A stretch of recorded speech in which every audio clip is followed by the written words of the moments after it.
instruíste os corações dos vossos fiéis, com a luz do Espírito Santo, fazei que apreciemos retamente todas as coisas, segundo o mesmo Espírito, e gozemos sempre da sua consolação. Por Cristo Senhor nosso. Amém.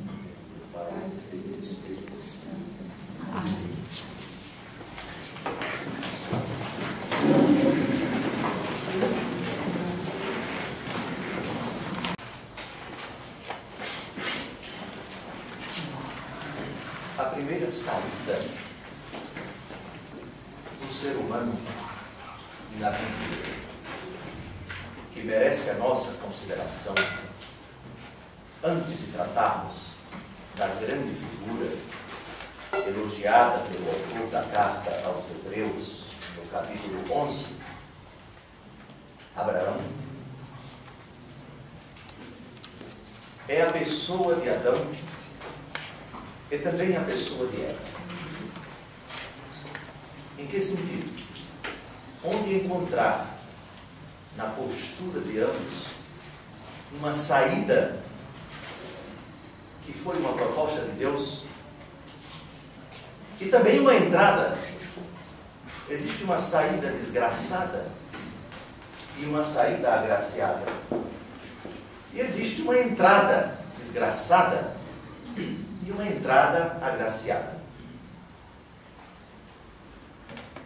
Nesse sentido, convém dividir essa primeira fase da nossa colocação no livro do Gênesis, Abraão também no livro do Gênesis, mas os capítulos 1º e 2º do livro do Gênesis, portanto, o homem em seu estado de pureza, de santidade original, e o capítulo 3, que narra o pecado original. Deus criou o homem e a mulher à sua imagem e semelhança. Façamos o homem à nossa imagem e semelhança. Deus, depois de ter saído de si, por assim dizer, ao decidir criar, fiat lux, faça-se a luz, é a primeira saída de Deus. A razão da criação, o motivo da criação, não é outro senão o amor. Não existe necessidade no ato criador de Deus, no sentido de que Deus estava obrigado a criar. Deus não pode ser constrangido, forçado, obrigado por nada, nem por ninguém, a não ser que nós falemos de necessidade no sentido ontológico. Se Deus é amor, e o amor, por ser exato, não cabe em si, ele se transborda. Sim, é com o conectivo si mesmo. O meu querido conterrâneo Djavan já colocou isso em uma música, né? O amor não cabe em si. Portanto, ele necessariamente é chamado a sair de si, a se revelar, a se doar, a ser para o outro. Então, a primeira saída está no começo da Bíblia. Faça-se a luz. E a luz foi feita. E é curioso como a primeira criatura de Deus é precisamente a luz. Deus habita em uma luz inacessível, diz a Escritura. E a primeira criatura que ele quis foi a luz. Que tem um simbolismo fantástico. É a criatura mais rápida. Nenhuma criatura no universo corre tanto, 200 mil quilômetros por segundo, que velocidade. Pois bem, e Deus sai de si para que a primeira criatura que venha à existência, ele diz que viesse à existência, fosse precisamente a luz. E Deus o faz por amor. Há uma necessidade intrínseca, não no sentido, digamos assim, moral, nem legal, mas no sentido ontológico. O amor se doa. Deus cria por amor. Não é o momento de falar da necessidade intrínseca, da circuninserção. O Pai que gera, por amor, gera eternamente o Filho. E o amor eterno do Pai pelo Filho, ao gerar o Filho, é o Espírito Santo. E o Filho gerado eternamente pelo Pai, ama o Pai. E o amor do Pai pelo Filho, do Filho pelo pelo Pai é uma pessoa. Entre nós, o amor é um sentimento da pessoa, é um jeito de ser, é uma qualidade da pessoa, mas em Deus é mais do que isso. É uma pessoa subsistente. Portanto, pode-se falar propriamente, em Deus existe uma saída, um dar-se e um receber-se contínuo das três pessoas da Trindade. Muito bem. Depois de ter criado todas as outras criaturas no quinto dia, e Deus viu que era bom, é bom sair, é bom doar-se. Só que Ele quis mais. Façamos o homem à nossa imagem e semelhança. O verbo é no plural, façamos. Claro que aqui não é uma alusão explícita à Trindade, mas é um jeito de falar para reforçar a dignidade de quem fala. Hoje é uma linguagem um pouco utilizada, mas as grandes autoridades do século passado, inclusive os documentos dos pontífices, julgamos que tal coisa, decidimos, determinamos. Vocês devem se lembrar da beatificação ou da canonização de Minha Chica há alguns dias nas Minas Gerais, Frei Galvão, em São Paulo, enfim, decidimos, determinamos, etc., que Santo Antônio de Maria Galvão seja inscrito no rol dos santos e assim por diante. Pois bem, no plural, façamos o homem a nossa imagem e semelhança. Se Deus sai de si, se é próprio de Deus para tudo aquilo que está fora dele, ser, criar, preservar, conservar na sua divina providência, chamar, convocar, congregar, falar, dialogar, cuidar, zelar, na plenitude dos tempos, enviar o seu Filho, a doação do Filho até a morte de cruz, a efusão do Espírito Santo, a contínua ação da Trindade na história, Deus quis que o homem tivesse essa prerrogativa, essa qualidade, esse adjetivo que é inerente ao homem, sair de si. Você pode falar de amor, se não nessa dinâmica de doar-se. Muito bem. Façamos o homem a nossa imagem e semelhança. Deus colocou o homem no jardim. Palavra figurativa para significar um estado, uma relação de plena harmonia do homem consigo, do homem com o seu semelhante. O homem e a mulher davam luz e não se envergonhavam. Imagem que significa não havia malícia, não havia maldade. Havia uma conjugação plena do homem com os seus sentimentos. Não havia essa oposição, essa rebelião entre os sentimentos do Espírito, os desejos do Espírito e o desejo da carne. Porque fala São Paulo, na carta aos Romanos, capítulo 7, conheço o bem que quero e faço o mal que não quero. Isso entrou depois do pecado. A relação do homem com as criaturas, traduzida aqui na expressão, no poder que Deus dá para que o homem nomeie todos os animais, e na ordem, crescei, multiplicai-vos, enchei, povoai e submetei a terra. E submetei a terra. Portanto, uma relação de, não no sentido pejorativo, domínio. O homem deve dominar a criação. No sentido bíblico, façamos o homem à nossa imagem. Se depois o domínio, a relação do homem com os seus, consigo, com os seus semelhantes e com a criação degringolou, descambou para a bagunça, para o abuso, enfim, isso em âmbito de ecologia, em âmbito social e assim por diante, isso é depois do pecado. Mas, antes do pecado, nós temos essa concessão de Deus. Então nós temos o homem chamado a sair de si e a bem relacionar-se com o outro. Por isso o homem deixa seu pai e sua mãe. Primeira vez que se fala de deixar na Bíblia. O homem deixa seu pai e sua mãe e se une à sua mulher, de sorte que, mulher, por favor. Desde hoje se fala, homem, mulher, jacaré e assim por diante. Essa mentalidade ratificada pelo Supremo e por certos legisladores, isso aí é legislação dos homens. Por isso o homem, do ponto de vista carnal, conjugal, sexual, deixa seu pai e sua mãe, portanto autonomia, independência, financeira, afetiva, psicológica e de casa também, né? E se une a sua mulher, um homem com uma mulher, portanto, a poligamia, a bigamia, a poliandria, a biandria não correspondem ao plano original de Deus. O homem deixa seu pai e sua mãe e se une à sua mulher, ou a uma mulher, dependendo da tradução, de sorte que já não são dois, mas uma só carne. Então nós temos muitas saídas, muito deixar, muitos abandonar, abdicar, sem perder, porém, a sua identidade, a sua autonomia, mas no sentido positivo, autós próprio, nomos lei. É uma autonomia relativa. O homem não é autônomo em absoluto. Algo que reside nele há de preservar, ele não pode deixar jamais. E aqui está o drama do pecado original. Vós podeis comer de todos os frutos das árvores do jardim, inclusive o fruto da árvore da vida, que estava no meio do jardim. Precisamos cirurgia. A árvore da vida estava no meio do jardim. Isso tem um significado tremendo.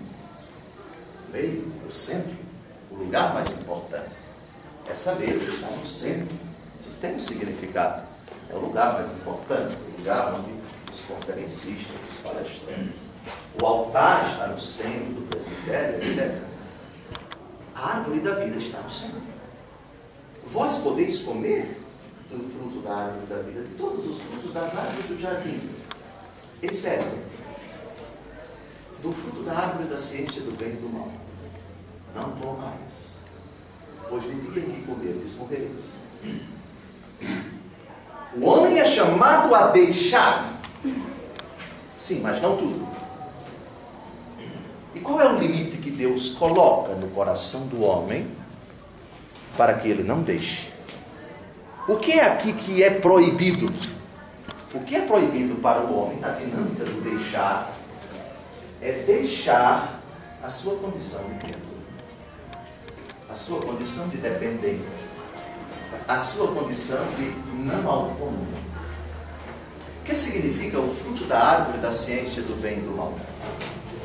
É uma linguagem figurada, por favor. A árvore da ciência o fruto da ciência do bem e do mal não se encontra no Via Box, nem no Carrefour, nem em qualquer supermercado, ou que se pode pedir pela internet. Não é uma linguagem ao pé da letra. Ciência do bem e do mal é uma prerrogativa exclusiva de Deus, que é o único que detém o poder de dizer o que é o bem e o que é o mal.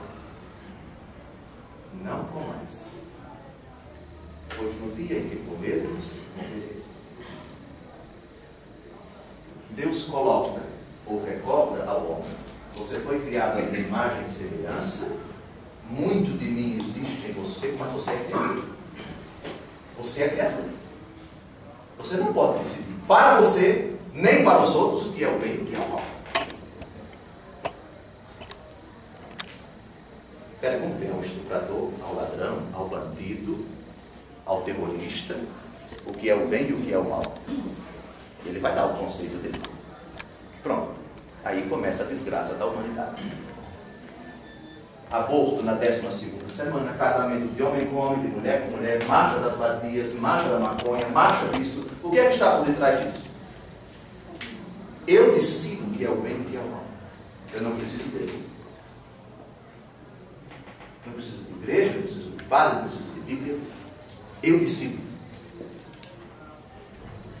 Eu decido. Deus colocou esse limite no homem. O problema é que entrou sorrateiramente no capítulo 3 do livro de Gênesis alguém. É verdade que Deus vos proibiu de comer do fruto da árvore da ciência do bem e do mal.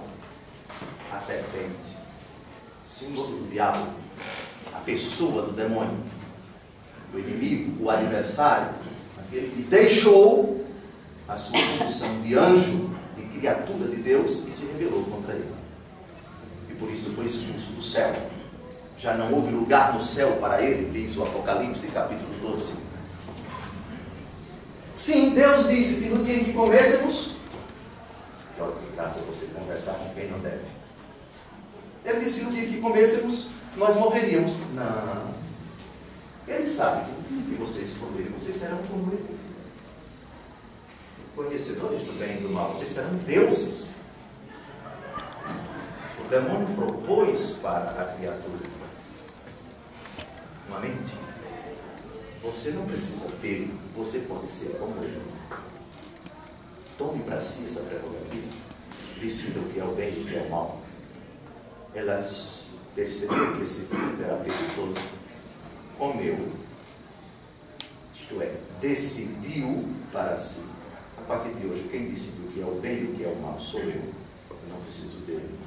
E vou convencer, no caso do trouxa, péssimo, pior, do Adão, que também comeu. Nessa hora, eles que andavam nus e não se envergonharam, perceberam que estavam nus e se esconderam. Então Deus começa a caminhar no jardim. Deus é Espírito, Deus não caminha no jardim, por favor. E Adão, onde estás? Adão saiu da presença de Deus, perante o qual se encontrava nu e não se envergonhava. Não tinha malícia, não tinha culpa. E se escondeu. O viés. Aqui é a primeira prova do princípio contraditório da defesa, né? Que falam de juristas e civilistas. O viés. Onde estás? Claro que Deus sabia onde ele estava. Mas aquele que fugiu da presença de Deus, agora é indagado por ele. Onde estás? Eu ouvi os teus passos no jardim e me escondi porque estava nu. Quem te disse que estavas nu? Acaso comeste do fruto da árvore da ciência do bem e do mal? A resposta da Bíblia: imbecil. A mulher que tu me deste, ela me deu um fruto e eu comi. Já sem vergonha. Não assumiu e botou a culpa na companheira. E ainda insinuou que Deus é o culpado. A mulher que me deste. Safadinho, sem vergonha. Deus olha para a mulher e diz: por que fizeste isso? E ela diz: foi a serpente que me enganou e eu comi. Adão coloca a culpa na mulher, a mulher coloca a culpa na serpente e ninguém é culpado de nada. A culpa é do outro. A culpa é da sociedade, a culpa é do governo, a culpa é do meu filho, onde foi que eu errei? A mãe, né? Que fica dramatizando quando o filho começa a apresentar um problema, etc. Ninguém assume o seu erro, ninguém sai de si na condição de culpado. Pois bem, quando Deus diz: Ubies, onde estás? É o primeiro convite na Bíblia para que nós entremos em nós. Onde estás? Quando Deus fala na nossa consciência, eu estou me dirigindo a você. Quem te disse que estavas nu? Sua consciência por acaso está doendo? Está sentindo dor? Está angustiado? Está com a consciência pesada? Deixar e entrar. Sair e entrar. Uma necessidade contínua. Quando nós perdemos a capacidade de entrar em nós mesmos, é o começo do fim. Jesus, no Evangelho, diz: bem-aventurados os que choram, porque serão consolados. Dom José, eu me recuso a aceitar essa bem-aventurança. Porque tudo que eu quero nessa vida é sorrir, é me alegrar. Enfim, felicidade, alegria. E Jesus fala de chorar. Sim, mas não é o choro que você está pensando, pelo motivo que você está imaginando. Jesus, com a cruz nas costas, indo para o Calvário, explicou no diálogo com as filhas de Jerusalém que choro é esse. no capítulo 23 do Evangelho segundo Lucas, elas batiam no peito, choravam por causa do sofrimento de Jesus. Jesus para e olha para elas e diz: filhas de Jerusalém, não choreis por mim. Chorai por vós mesmos e pelos vossos filhos. Porque se eles fazem isso ao lenho verde, o que não farão ao lenho seco? Jesus não precisa dar dó de ninguém. Jesus também não quer que nós choremos pelo coitadinho que está passando fome, pelo fulano que foi assassinado, pelo fulano que está indigente, pela filha que está se separando, pelo filho que não foi aprovado, pela mãe que está com câncer, que está partindo. Bom, digamos que esse choro é um choro respeitável, podemos criticar, menosprezar, mas não é um choro meritório, não. Pagão também chora. Ateu também chora. Esse não é o choro meritório. Não é o choro que fala Jesus. É outro. De novo, não choreis por mim. A razão do choro que agrada a Jesus não está fora de nós. Não é preciso que eu deixe para agradar a Jesus, que eu saia de mim para encontrar fora de mim a razão do meu choro. Não. Não choreis por mim. Chorai por vós mesmos e pelos vossos filhos. A razão do nosso choro deve estar dentro de nós.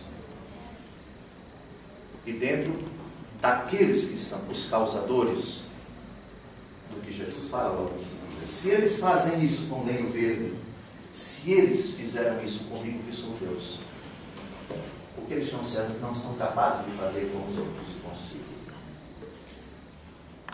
Ou seja, se o ser humano é capaz de matar Deus, por que ele não será capaz? Então, aborto, casamento de pessoas do mesmo sexo, guerras, corrupção, todo tipo de depravação, todo tipo de imoralidade, isso é café pequeno. O problema está quando nós perdemos a capacidade de chorar pelos nossos pecados. Quando não choramos, é porque aceitamos aquilo por naturalidade. Quando o homem perde a capacidade de se colocar diante de Deus e fazer o seu exame de consciência, e ser iluminado pela palavra de Deus e não pela sua consciência deturpada, conturbada, alterada, corrompida, que já subverteu os valores e que julga que é certo aquilo que é errado, e que julga que é errado aquilo que é certo. A satanização, a subversão completa dos valores. Quando nós perdemos essa capacidade, então é o começo do fim da história da humanidade. Pois bem, e aí pulamos, já que nós falamos de tanto deixar, de tanto sair, etc. E essa introdução foi importante para nós compreendermos que é uma dinâmica necessária entrar e sair. Jesus coloca isso no capítulo 3 do Apocalipse de São João. Dona Cidinha, procure, por favor, vamos ver se a minha memória está boa. Capítulo 3, versículo 20. Eis que estou à porta e bato. Se alguém abrir, entrarei e cearemos juntos. Eu com ele e ele comigo.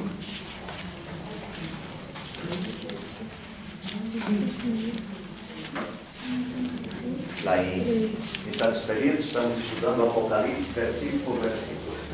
Acho que vai demorar uns 7 anos, não é, Dona Cidinha? Já 2 encontros nós estudamos 8 versículos, mas tem que ser tudo bem mastigadinho para que não fique dúvida.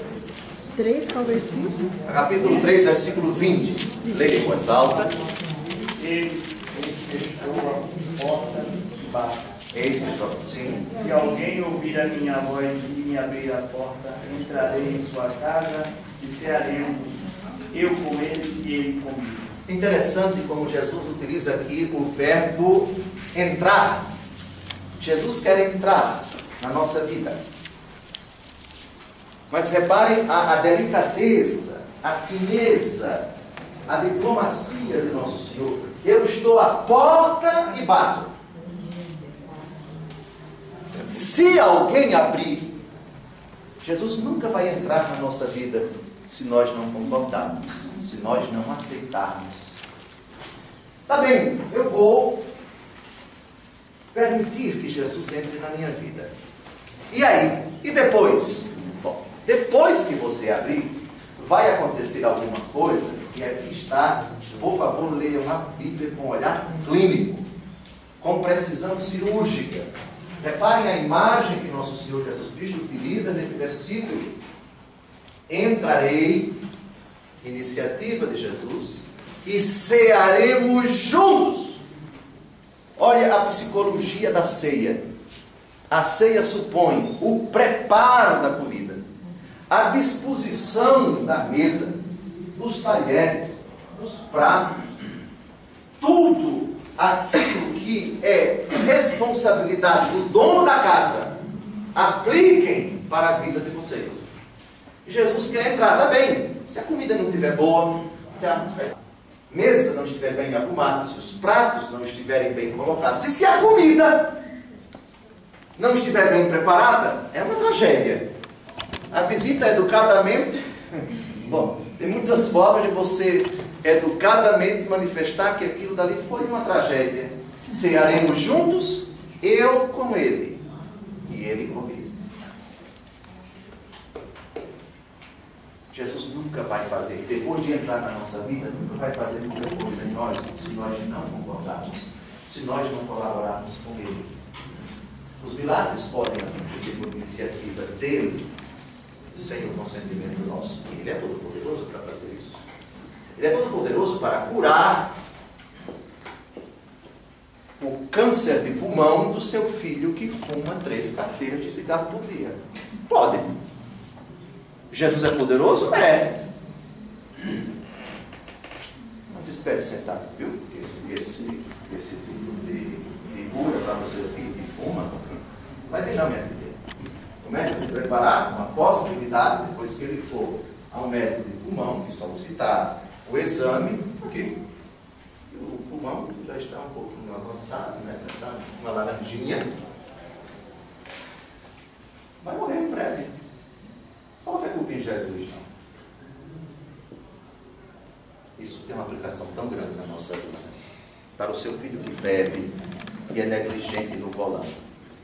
Eu aconselho você que você não peça a saúde para ele, nem peça para Deus livrá-lo dos acidentes. Não peça para o seu esposo que fuma, que Deus dê muita saúde a ele. Muito dinheiro, meu irmão, saúde para dar e vender. Idiota! Se ele não se cuida, se ele não zela pela sua saúde, a senhora está fazendo papel de besta para pedir saúde para quem não cuida dela, para quem a estraga. Cearemos juntos, eu com ele e ele comigo. Essa conjunção, essa harmonia da graça que respeita a nossa natureza, que conta com ela. Deus, ordinariamente, realiza um milagre com nossa colaboração, com nosso esforço. Seu filho quer ser aprovado, quer receber o milagre da aprovação no concurso do STF, do STJ, de coisa disso, de coisa daquilo outro, está bem. Mas concurso se faz fazendo prova. E prova em prova, se alguém é aprovado, se estudar. Então, o milagre tem que ser preparado. É preciso que você compreenda que a graça de Deus vai lhe conceder a aprovação. Se não na primeira vez, na segunda vez, na terceira vez, isso é irrelevante. Deus é quem julga quando é o momento oportuno de o seu filho ou sua filha ser aprovado, conseguir aquele emprego, aquela estabilidade, enfim. Não existe um manual na Bíblia. Ele disse sim, pedi e recebereis, buscai e achareis, batei e a porta se vos abrirá. Mateus capítulo 7, versículo 7. Só que a frase está muito bem elaborada. Pedi, verbo transitivo direto. Mas onde está o objeto direto? Pedi. Recebereis, verbo transitivo direto, sem objeto Buscai. Verbo transitivo direto, sem objeto direto. Achareis.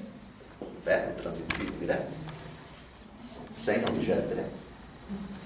Batei, e a porta se vos abrirá. Aqui não temos nem objeto direto nem indireto. Bata. Onde? Aqui é a junta adverbial do lugar. Às vezes a porta não se abre porque você está batendo na porta errada. Achareis. Bom, o filho ingênuo, estúpido, irresponsável, que está buscando a esposa ideal pelo critério da beleza. Só quero casar com uma gata. E Angelina Jolie para lá. Feia não quero. Burra não quero. Começa a colocar os critérios secundários. Buscai. Achareis. Achareis. Portanto, se alguém abrir, entrarei e cearemos juntos. Eu com ele e ele comigo. E para concluirmos, só vou falar meia hora para depois facultarmos a palavra. Dona Ieda me propôs a figura de Abraão. Eu vou explicar por que Abraão ficou justamente por último e por que eu fiz esse discurso. Justamente para mostrarmos que essa figura fantástica, chamada por São Paulo na carta aos Romanos, capítulos 2, 3 e 4, de o nosso Pai na fé, para nós é verdadeiramente um modelo do deixar e também do entrar. No capítulo 11 do livro do Gênesis, nós temos algo significativo nele que é preciso descobrir nas palavras da Bíblia certos detalhes da fé e também da personalidade de Abraão. Gênesis capítulo 12, página 58, para quem tem a Bíblia aberta. O Senhor disse a Abraão: deixa tua terra, tua família e a casa de teu pai e vai para a terra que eu te mostrar. Farei de ti uma grande nação. Eu te abençoarei e exaltarei o teu nome. E tu serás uma fonte de bênçãos. Abençoarei aqueles que te abençoarem. E amaldiçoarei aqueles que te amaldiçoarem. Todas as famílias da terra serão benditas em ti. Abraão partiu como o Senhor lhe tinha dito, e Ló foi com ele. Abraão tinha 75 anos quando partiu de Harã. Tomou Sarai, sua mulher, e Ló, filho de seu irmão, assim como todos os bens que possuíam e os escravos que tinham adquirido em Harã, e partiram para a terra de Canaã. E segue. A primeira coisa que salta aos olhos é a impostação de Deus na sua palavra. É uma ordem. É claro que pode-se falar, quando Deus se dirige a nós, Ele nos convida: eis que estou à porta e bato, se alguém abrir. Deus sempre vai respeitar a nossa decisão. Todavia, é preciso que, em se tratando de posicionamento de Deus, proposta e imposição acabam sendo um adjetivo do outro. Explico. Deus nos propõe impositivamente e nos impõe como proposta. Primeiro, Deus nos propõe, nos dá uma alternativa. Sempre existe a possibilidade de negar. Sempre existe a possibilidade de dizer não. Deus nunca vai forçar a nossa liberdade. Só que aquilo que Ele nos propõe é o que Ele quer. Deus nunca diz: eu proponho a você o bem ou o mal, escolha. Não, eu coloco diante de você o bem e o mal. Recomendo a você que escolha o bem, mas você pode escolher o mal. Então, nesse sentido, é uma proposta impositiva. Você tem a possibilidade de ignorar aquilo que eu estou ordenando para você. que eu estou designando para você. Só que enquanto designo, enquanto decisão, deixa, o verbo aqui está no imperativo. O tempo não é indicativo, nem é subjuntivo, é imperativo, é uma ordem, deixa. Essa é a primeira coisa. E depois, é uma proposta impositiva.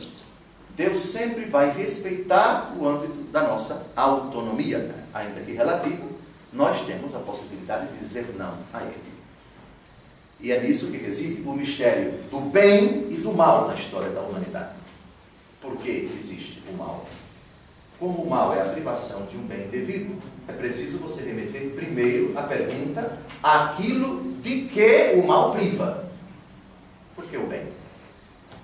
Porque tantas pessoas usam a sua liberdade para serem honestas, decentes, para pregarem, para ajudarem o próximo, para serem instrumentos de um mundo melhor e assim por diante. Essa questão é a primeira. E depois vem, por causa de uma capacidade que Deus colocou no coração delas. Foram criadas à imagem e semelhança de Deus, com a possibilidade de optar pela designação de Deus. Deixa a tua casa. Símbolo aqui do fechamento em mim mesmo, do meu enclausuramento. Tudo isso tenho observado desde a juventude. Uma coisa te falta, vai vender tudo o que tens, dá aos pobres, depois vem e segue-me. Aqui o problema do diálogo de Jesus com o jovem rico é tanto a quantidade de bens que ele possuía, mas a relação dele com o que ele tinha. Ele não era senhor do que possuía, era escravo. E não conseguia se libertar disso. Então era preciso tomar uma decisão enérgica para que a relação dele com o que ele possuía se transformasse numa relação não de escravidão, mas de senhorio, de domínio. É dono daquilo que possui verdadeiramente quem diz, não é você que manda na minha vida, eu é que mando na sua, com a graça de Deus. E faço e utilizo aquilo que eu possuo para a minha santificação e a santificação dos demais, particularmente na prática da caridade. Pois bem, então deixa tua casa, tua parentela, etc.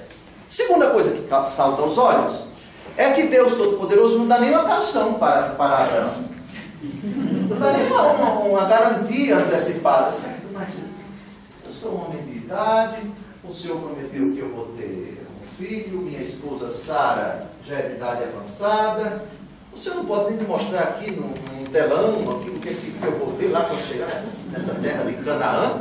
Lembrem-se que Abraão está em Ur da Caldeia, que é no país hoje chamado Iraque, uns 150 quilômetros de Bagdá, mais ou menos o quê? Daqui para Goiânia, não sei. Pois bem, da capital até Ur, que era a cidade grande na época, e vocês sabem que de Ur da Caldeia, quem pega o mapa, até Israel, dá o quê? Daqui para São Paulo. É longe, talvez mais. Para São Paulo, o quê? 1.000 quilômetros, pois bem. 1.200, pois bem. Então, naquele tempo, Deus não deu nada, não deu nenhuma garantia. Quando Jesus diz, quem quiser me seguir, negue-se a si mesmo, tome a sua cruz e siga-me. Aqui é uma aplicação um pouco particular daquilo que o Senhor Deus disse para Abraão. Às vezes a necessidade de renunciar se deve não à minha liberdade, à minha autonomia, ao ser eu mesmo, mas a renunciar àquilo que na minha vida me escraviza, me impede de ser santo, de crescer em santidade, me impede de encontrar Deus. É o sacrifício da própria vontade quando esta não está sob aquela linha, aquele auspício da bem-aventurada Virgem Maria. Eis aqui a serva do Senhor.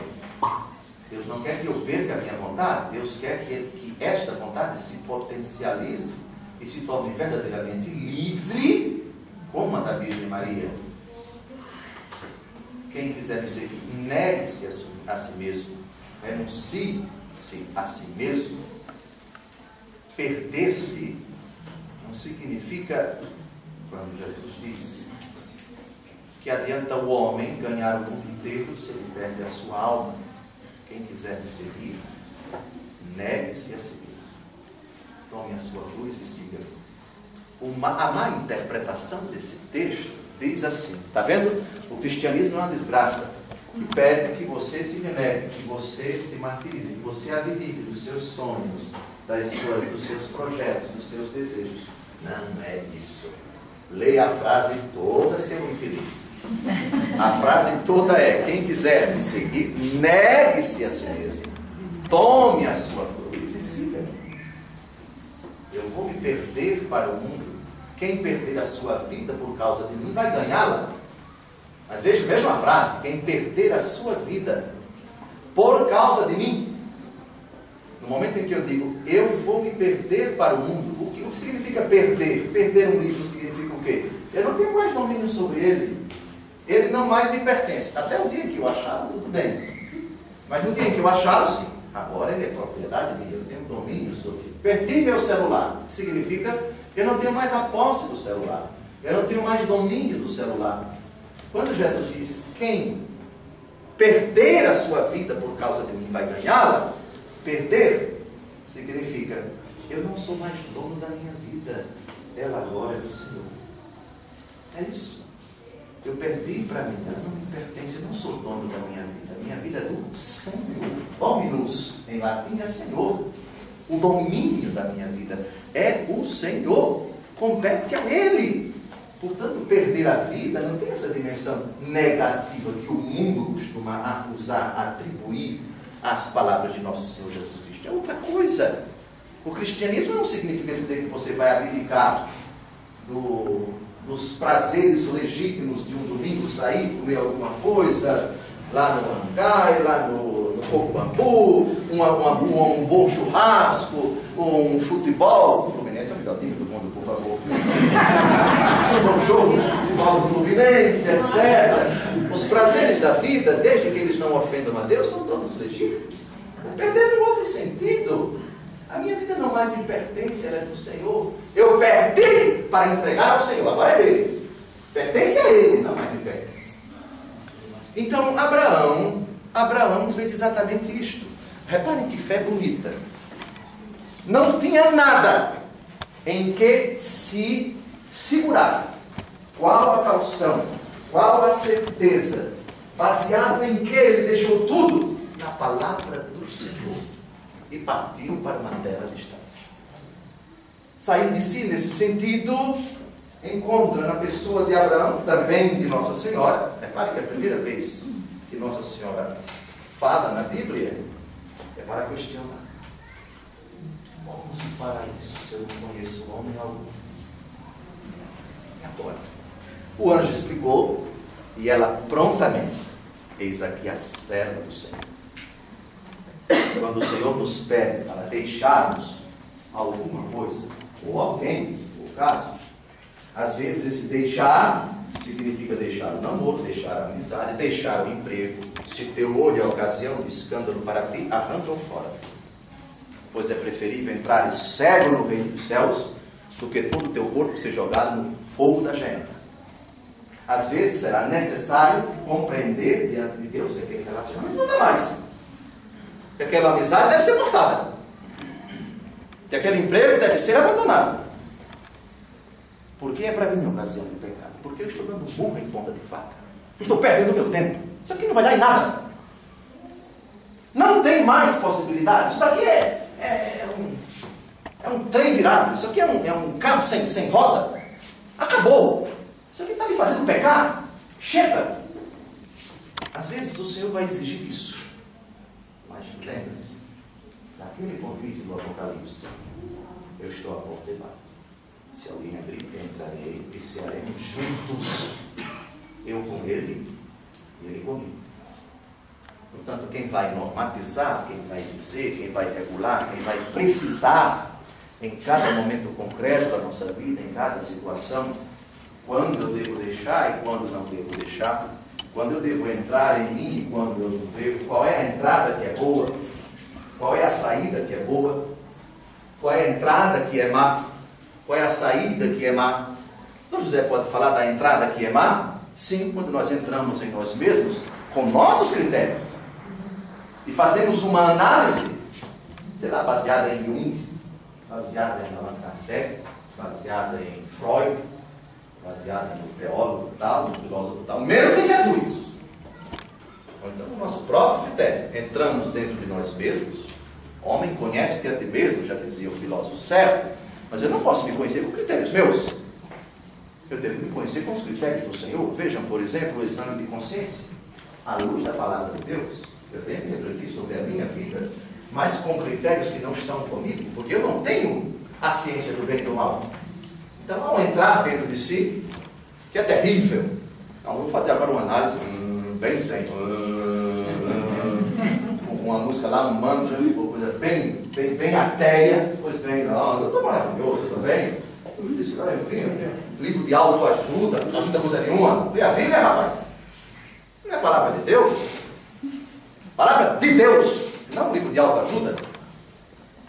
E deixe que o Senhor julgue, que o Senhor perscrute, que o Senhor sonde pelo seu Espírito a sua vida, para que essa entrada seja frutuosa. Filhos e filhas, já falei demais. Ninguém se assustou? Ninguém dormiu? Então agora...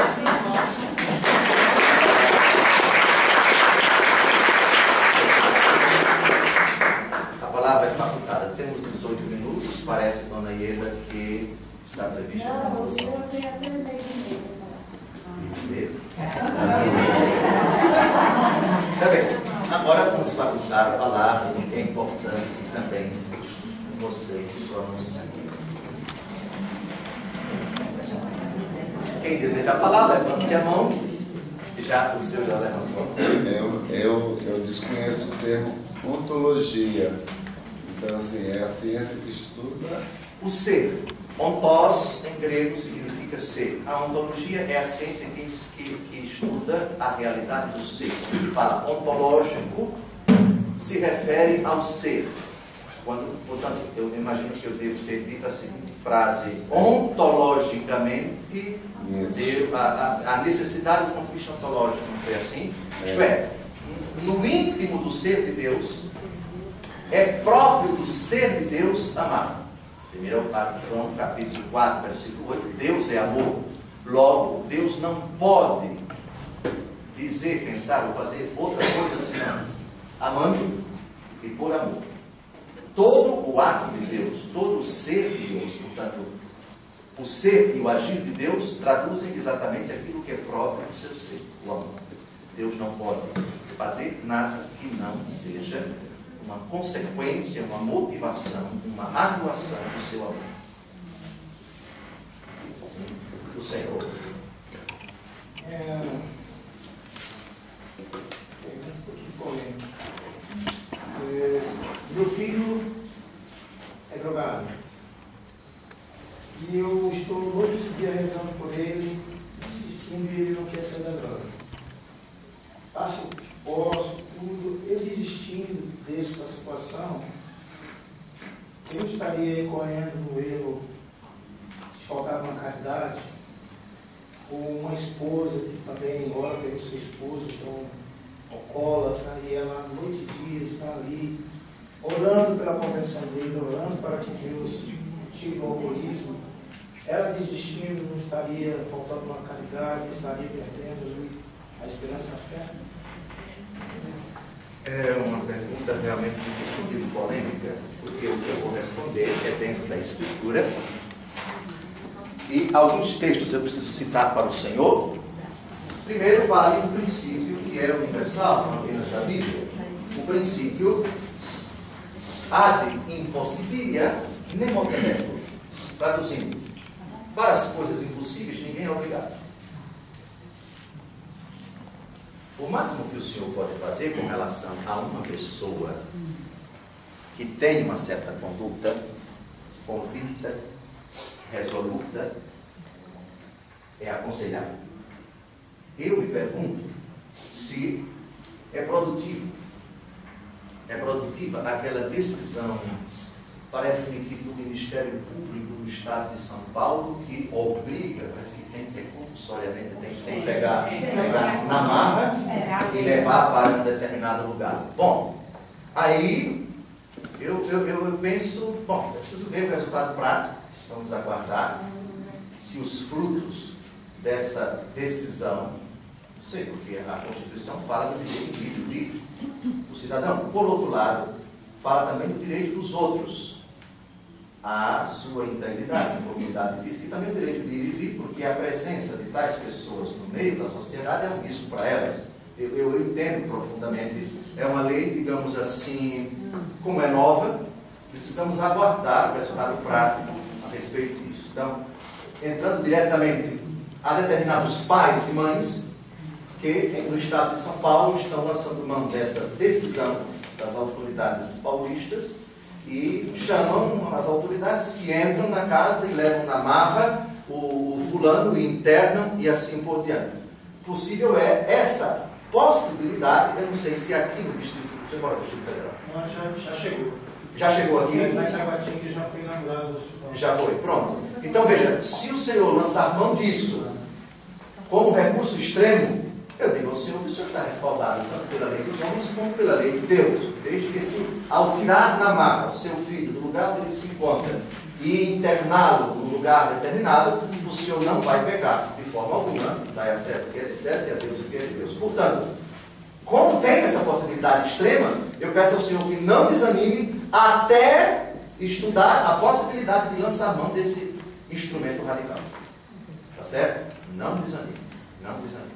Bom seria se o seu filho tomasse consciência, e aqui são os princípios básicos para que alguém seja internado, por exemplo, na Fazenda da Esperança.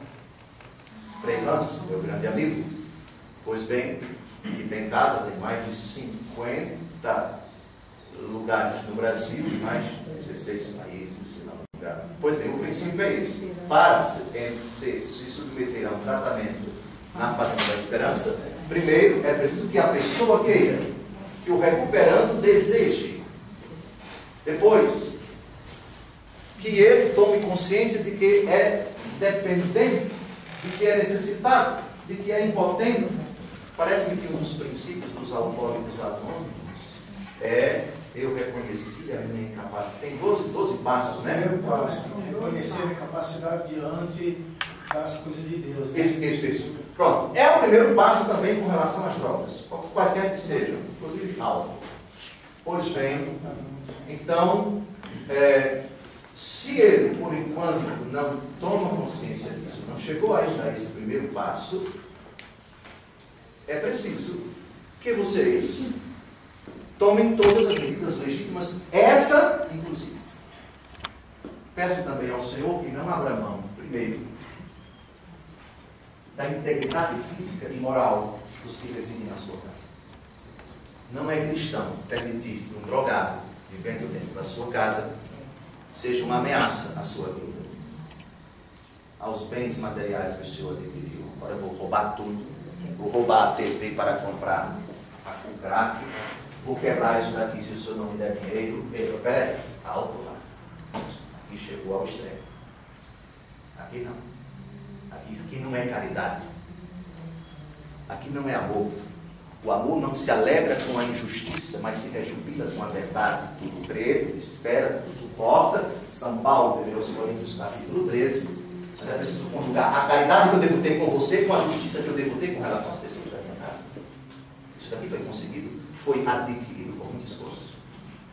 As condições para você viver dentro da minha casa são estas. Se isso não é possível, meu filho, você vai ter que seguir o seu caminho. Está me mudando para fora de casa? Não, senhor. Eu estou impondo limites para você. Você aqui não é louco. Você não tem autoridade para destruir o meu patrimônio. As condições para viver na minha casa são estas. Se o senhor já chegou nesse nível, eu peço ao senhor encarecidamente para estudar a possibilidade de lançar mão desse dispositivo que já chegou no guarda. Depois não. Meus irmãos e minhas irmãs, graças a Deus eu não tenho esse filho. E eu apenas tenho esse ano. Desculpa. Eu não tenho, porque eu imaginei isso aqui. Meu filho nem bebia, ele não faz uso. Eu acredito que ele inteiro. Mas eu não tenho esse filho. É por esse filho. Eu apreso. Então veja, o que Eu disse para esse exemplo hipotético, seu nome. Vicente Paulo. O que eu disse para esse exemplo hipotético que o nosso irmão Vicente falou, se aplica para todos. Viu? Tá certo? Então, vejam, é preciso também que nós compreendamos 4 palavrinhas que estão no Salmo 84, versículo 11. Amor e verdade se encontram. Justiça e paz se abraçam. Então, José... Amor sim, mas nunca separado desses outros 3. Amor e verdade se encontram. Justiça e paz se abraçam. Não fale só de amor, porque essa palavrinha caminha com as outras 3. Vamos equilibrar, né? Pois não, irmão? É o seguinte, ele falou hipoteticamente, mas eu vou falar um caso realmente. Eu tenho na minha família 2 sobrinhos. Um é como se fosse meu filho, porque ele foi entregue como meu filho quando minha irmã morreu. Mas esse eu consegui tirá-lo porque ele queria. Era o desejo dele, era se libertar. O que ajuda muito. Das Sim. drogas. Repare aí, vejam bem aí, a aplicação do que Jesus diz no texto de Apocalipse. Eis que estou à porta e bato. Se alguém abrir, ou seja, é preciso que você consiga. Continue. Certo. A única pessoa que trabalhou com ele no sentido de largar as drogas, graças a Deus, fui eu. Eu sou madrinha dele, consegui. Ele hoje está formado, casou, já descasou, mas está vivendo. O outro que foi internado 5 vezes, obrigado, até hoje não aceita sair das drogas. Destruiu o patrimônio do meu irmão, ele permitiu isso, e está destruindo a família toda. Mateus.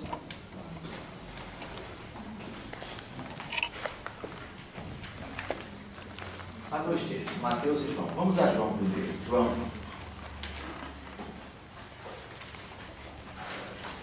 Capítulo 13.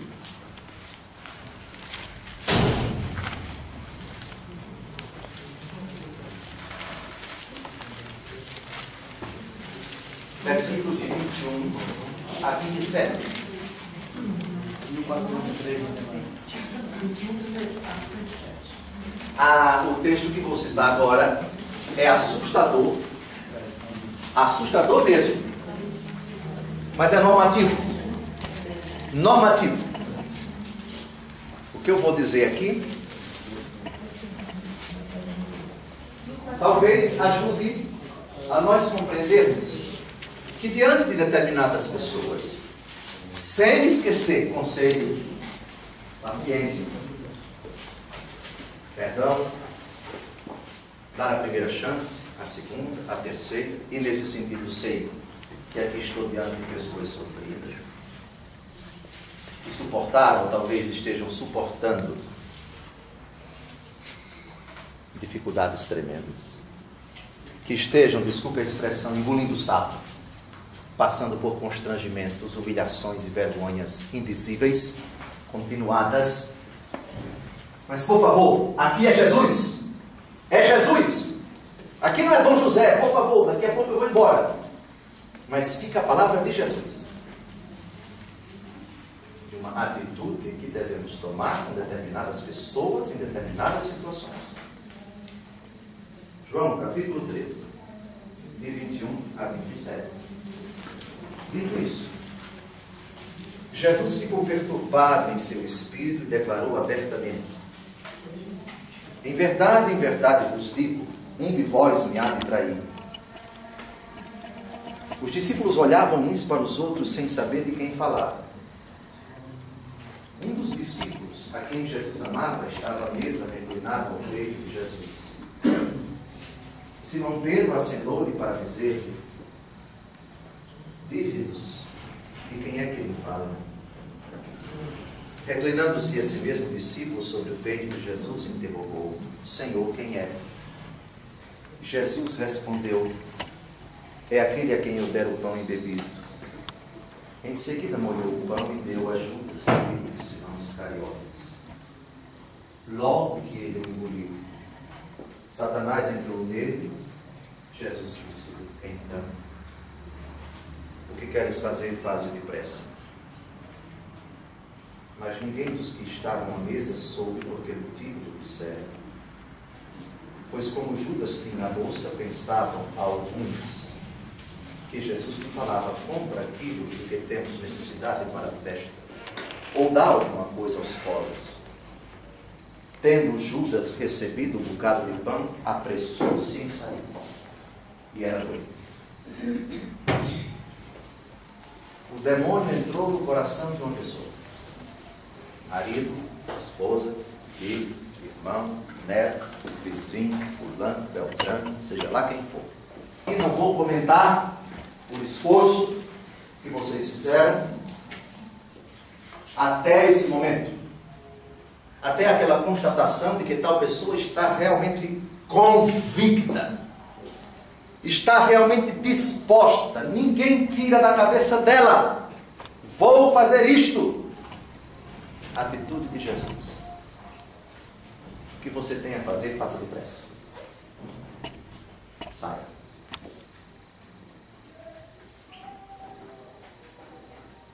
A esposa cujo marido diz: você não presta, eu sinto nojo de você, eu tenho outra amante, vou continuar com ela, eu sinto raiva de você, eu sinto vergonha de você, você tem um corpo feio, você é uma antipática.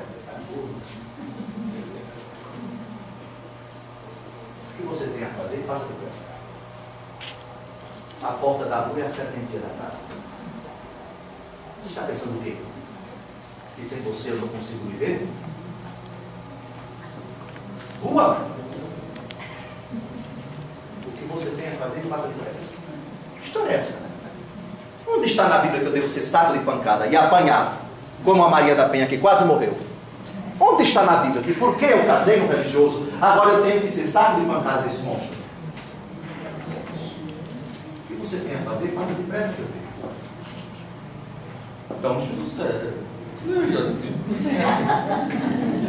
Jesus que age assim. Idem para o filho drogado. Eu vou me trocar, eu vou me jogar da porta. Faça tudo aquilo que for possível, legítimo, para dissuadir aquela pessoa. Agora, quando a constatação ali é, por enquanto, é irretratável. Ali é como se a pessoa estivesse possuída pelo demônio. Ali se trata de um endurecimento tremendo. Não é hora. Você tem que faça depressa. E Judas saiu. E Judas saiu. Atenção! E me deixe em paz. Deixe-me levar a minha vida. Eu quero paz somente. Se essa sua conduta é levantada, ela está me prejudicando, me fazendo sofrer. Siga seu caminho. Ouviram? Mais alguma pergunta?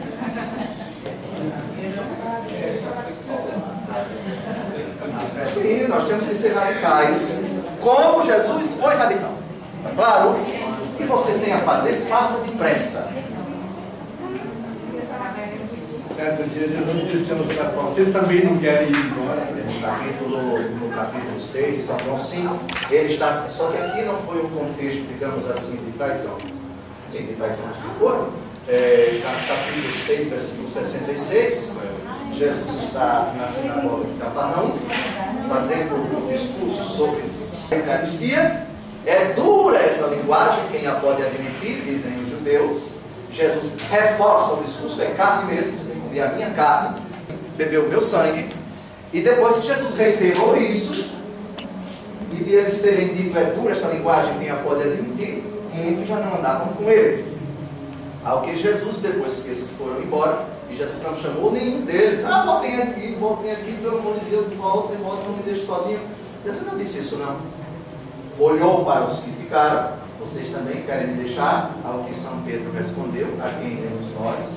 Só tu tens palavras de vida eterna. Agora atenção, essa é uma medida extrema. Uma medida extrema. Depois de muito sofrer, e aqui eu repito, eu sei que estou olhando para mães e para esposas que se passaram por alguma crise conjugal ou de relacionamento com filhos, e esse relacionamento difícil ainda perdura, é uma medida possível, mas por favor, extrema. Lembrem-se que nosso Senhor Jesus Cristo só disse: o que você tem a fazer, faça depressa, depois que o demônio entrou no coração de Judas. Se entrou, já dominou, aí é perdido. Porque vou fazer mesmo, etc. Quem levantou a mão foi a senhora. Eu lembrei de Santa Mônica. Dizer que ela rezou 30 anos. 26. Só quando ele abriu as portas, que a salvação, a graça entrou. Sim, a conversão do filho dela, Santo Agostinho, aconteceu em Milão, né? Toma e lê, foi um anjo. Nosso Senhor Jesus Cristo mandou um anjo para Agostinho, e também a pregação de Santo Ambrósio, a belíssima catedral de Milão, hoje bem diferente daquele tempo, mas sim, sem dúvida alguma, foram 26 anos de paciência. Por isso que eu digo, exemplos como de Santa Mônica, mãe é um remédio extremo, por favor. Saiu dos lábios de nosso Senhor, mas extremo. Por que Jesus disse isso? Quando o demônio entrou. O demônio entrou, ele já estava decidido, e é uma decisão irretratável.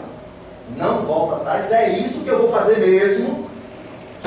Não faça depressa. Sim, lá atrás. Desculpe, já tinha levado. Não, eu quero falar sobre a fé, da consequência da necessidade, da fé, ela ser prática, né? Praticar. Ela nos fala de uma fé que tem que ser viva. E a gente sabe que, claro, a fé é Cristo.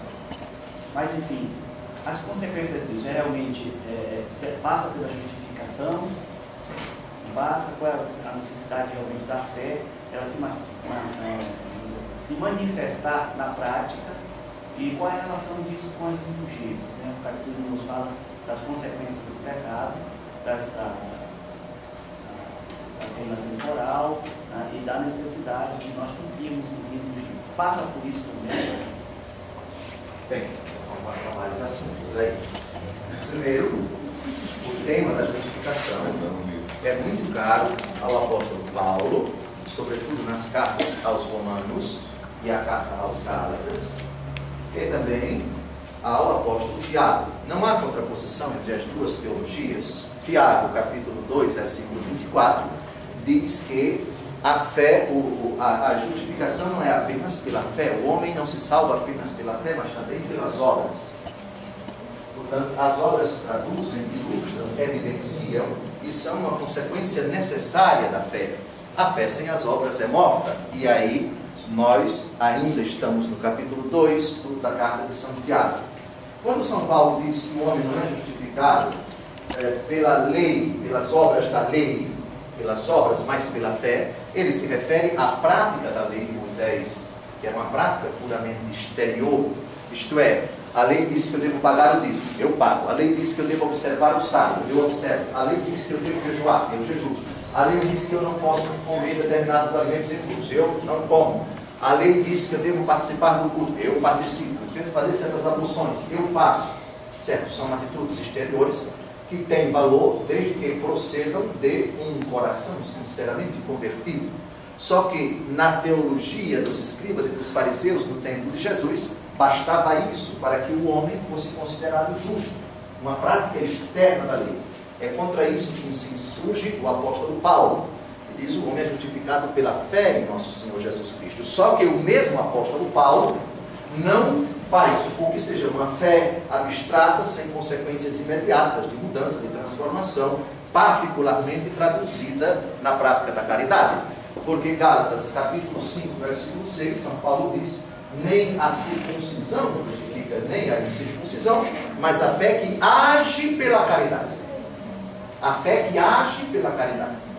Portanto, o tema da justificação no catecismo da Igreja Católica, essa é a doutrina da Igreja. O homem é justificado pela fé, pelas obras da fé. Tiago, capítulo 2, versículo 24.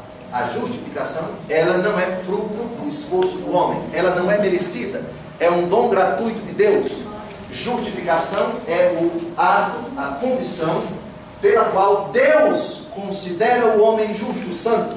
Não apenas considera, mas de fato o torna. E é isso que diferencia a teologia da graça no protestantismo da teologia da graça no catolicismo. No catolicismo, Deus não apenas considera, Deus não apenas declara o homem justo, no sentido forense. No sentido forense, o juiz declara inocente fulano, e fulano está livre. Certo, mas a declaração não necessariamente significa que a pessoa de fato é inocente. Do mesmo jeito que uma declaração de um magistrado humano pode condenar uma pessoa inocente, como pode absolver o culpado. No protestantismo, o homem é declarado santo, mas no seu interior ele é pecador. Na teologia católica, o sangue de Jesus não é detergente. Lava de fato e não deixa nenhuma mancha. Aspergir-me, serei puro do pecado, e mais branco do que a neve ficarei. E São Paulo, na 2 Coríntios, capítulo 4, aquele que está em Cristo é uma nova criatura. Aspergir-me, serei puro do pecado, e mais branco do que a neve ficarei. O sangue de Jesus derramado, ordinariamente, enquanto efetivado em nós pelos sacramentos do batismo, da Eucaristia e particularmente do sacramento da confissão, o homem sinceramente arrependido, que é perdoado pelo Senhor, fiquemos no sacramento da penitência, é uma nova criatura. Não tem mais nenhum vestígio de pecado, é um novo ser renovado em Cristo na força do seu Espírito. A questão das indulgências, ela entra como um apêndice ou uma consequência necessária da teologia da graça. O que é uma indulgência? A indulgência é a remissão diante de Deus das penas temporais dos pecados perdoados quanto à culpa que a igreja, pelo seu tesouro, pelos merecimentos de Cristo Jesus, aplica em favor dos vivos e dos falecidos. As obras indulgenciadas, determinadas pela igreja, desde que feitas em determinadas condições, estado de graça, confissão sacramental, recepção piedosa da Eucaristia e as orações em favor do Santo Padre, aqueles que estão na graça de Deus obtêm a remissão ou parcial ou total das penas temporais dos pecados perdoados quanto à culpa. O que é uma pena temporal? Todo pecado tem uma dupla dimensão, a da culpa e a da pena. A culpa é a responsabilidade que você tem diante de Deus quando você comete o pecado. A pena é a obrigação que você tem, independente de estar arrependido ou não, é a obrigação que você tem de reparar o mal que você cometeu. Quando uma pessoa peca, ela adquire essa dupla, digamos assim, obrigação. Ela está vinculada a essas duas realidades, a culpa e a pena. Quando a pessoa se arrepende e diz, meu Deus, sinceramente eu estou arrependido, no catolicismo, ordinariamente, pelo sacramento da penitência, Deus perdoa. Todavia, isso não é suficiente para que você diga, agora eu vou em paz, eu vou tranquilo. Peguemos a criança, cuja mãe passou o dia todinho limpando a casa. Mas ela passou o dia todinho limpando a casa porque vai receber visitas ilustres no final do dia.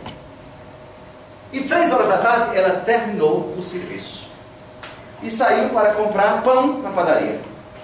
E o filho fraquinho, em 15 minutos, virou a casa de cabeça para baixo. Pela bagunça, sujeira, imundície, mas revirou tudo. A mãe chegou e se assustou. E a criança viu o sujo da mãe. E começou a chorar aflita. A criança sentiu que o que ela fez machucou a mãe. Mamãe me perdoe. A criança verdadeiramente caiu em si e percebeu o mal que ela cometeu. Mamãe me perdoe. Eu estou pedindo perdão à senhora. E a mãe, que é mamãe do filho, disse, eu perdoo você. Tá bem, mãe, agora eu vou sair para brincar. Vai, não. Você vai deixar a casa em ordem. É desaforo você desorganizar e eu arrumar. Enquanto você não deixar a casa em ordem, você não sai. Mas, mamãe, a senhora não me perdoou? Perdão é uma coisa. Reparação do erro é outra. Não é vingança. É necessidade de justiça. Jesus colocou, vejam o purgatório, no capítulo 5 de São Mateus, de 23 a 25. Mateus, capítulo 5, de 23 a 25. Como eu já sei de cor, eu vou ler. Se eu errar alguma palavra, vocês dizem o nome José, na versão da Ave Maria. Mateus 5, de 23 a 25. Se estás para trazer a oferta ao altar, e ali te lembrares de que teu irmão tem algo contra ti, deixa a tua oferta, e vai primeiro reconciliar-te com teu irmão. Toma sem demora este caminho, para que não aconteça que ele te entregue ao juiz, o juiz te entregue ao carrasco, e o carrasco te ponhas em prisão. Em verdade te digo, de lá não sairás, até que tenhas pago o último centavo. Quem deixar esta vida, sem ter reparado as penas temporais, ou seja, desta vida, você devia ter não apenas se arrependido, não é suficiente pedir perdão a Deus e ser perdoado para entrar no céu. Você tem que reparar nessa vida o mal que você cometeu. E enquanto você não reparar, nego velho, no céu você não entra. Isso é de justiça. E não é vingança, não. Deus é amor, mas não é besta. Deus é amor, mas não é idiota. Mexeu com o amor de Deus. Bagunçou a obra do Senhor. No céu você não entra enquanto não pagar o último centavo. Se não pagar nessa vida, paga na outra. 1 Coríntios capítulo 3, de 11 a 15, que fala, você vai se salvar, mas pelo fogo. Vamos ver o purgatório também. 1 Coríntios capítulo 3. Capítulo 3.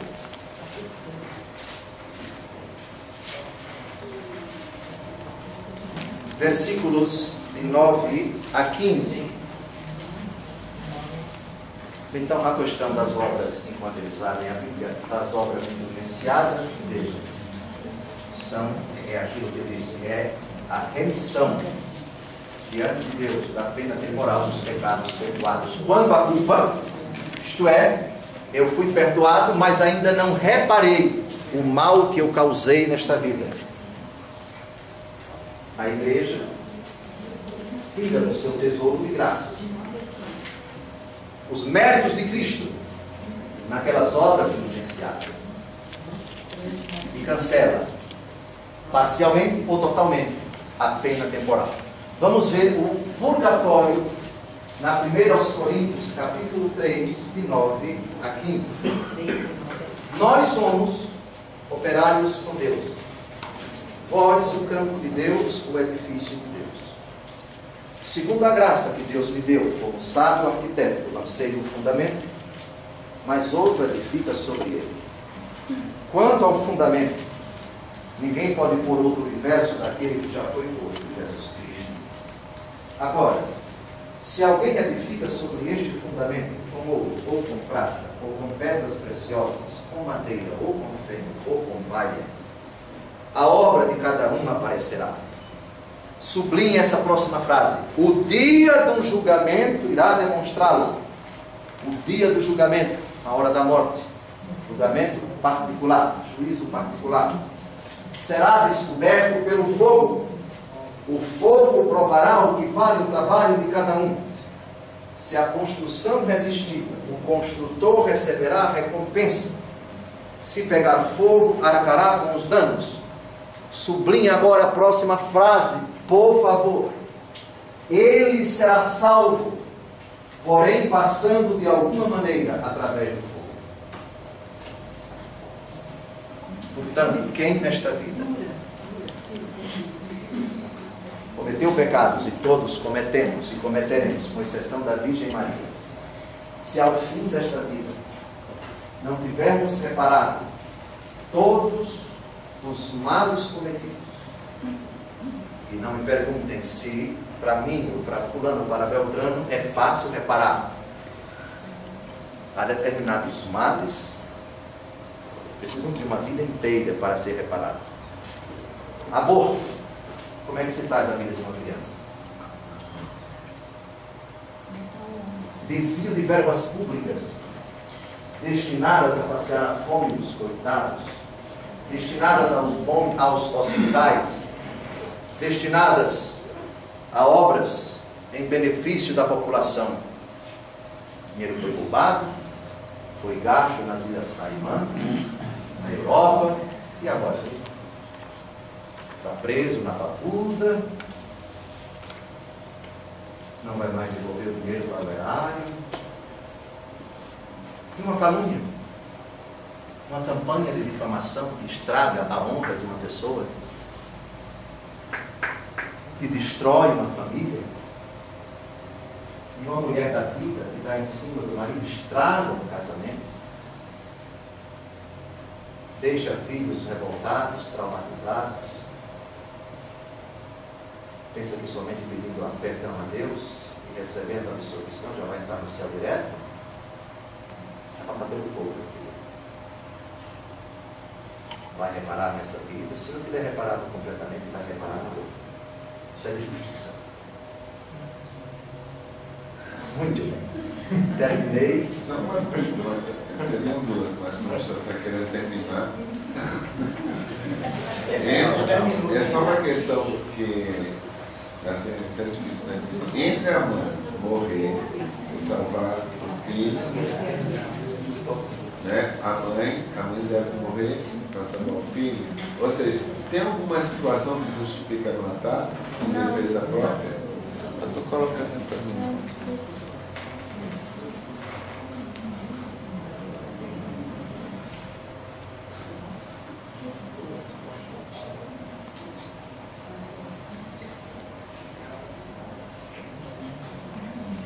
Abram o Evangelho.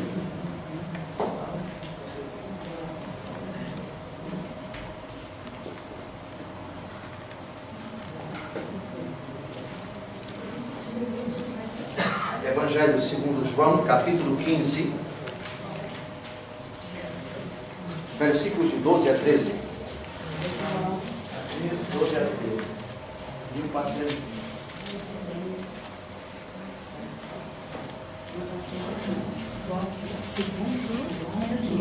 Evangelho segundo João, capítulo 15.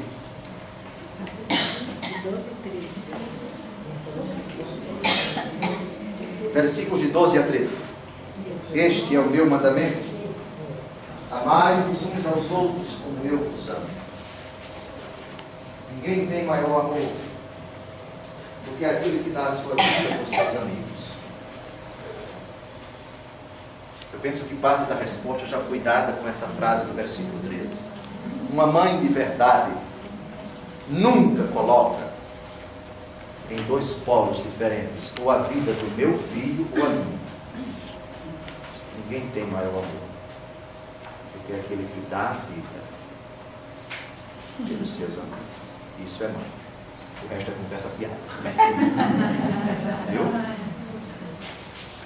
Agora, a legislação brasileira tem o artigo 128 do Código Penal, se não me engano, que prevê, agora não são mais 2 casos, porque entrou a aberração dos anencéfalos, não eles, mas constatado que a criança no ventre da mãe é anencéfala, expressão ambígua, que anencéfala significa sem cérebro. Na verdade, ela tem um cérebro, mas ela é deficiente, não vai se desenvolver. É legítimo, segundo a legislação dos homens, extrair a criança, entenda-se, matá-la. Pois bem, o artigo 128 prevê que em caso de estupro e em caso em que a saúde da mãe corra risco, é legítimo, não é penalizado. Para nós essa lei não vincula, nós a respeitamos, mas o princípio da César, o que é de César é a Deus, o que é de Deus. A legislação de Deus é superior à legislação dos homens, por isso em caso de conflito prevalece a legislação de Deus, importa obedecer antes a Deus do que aos homens, dizem os apóstolos no capítulo 4 dos Atos dos Apóstolos, versículo 26. Portanto, o que a igreja tem a dizer no caso da mãe cuja gravidez está em risco? Isso.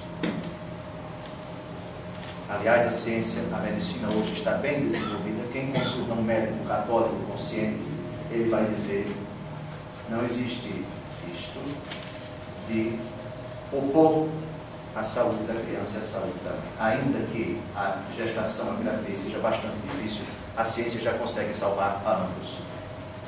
E no caso da mãe que foi estuprada, a resposta para a pessoa que foi estuprada é: você não é obrigada a amar uma criança que está sendo gerada no seu ventre.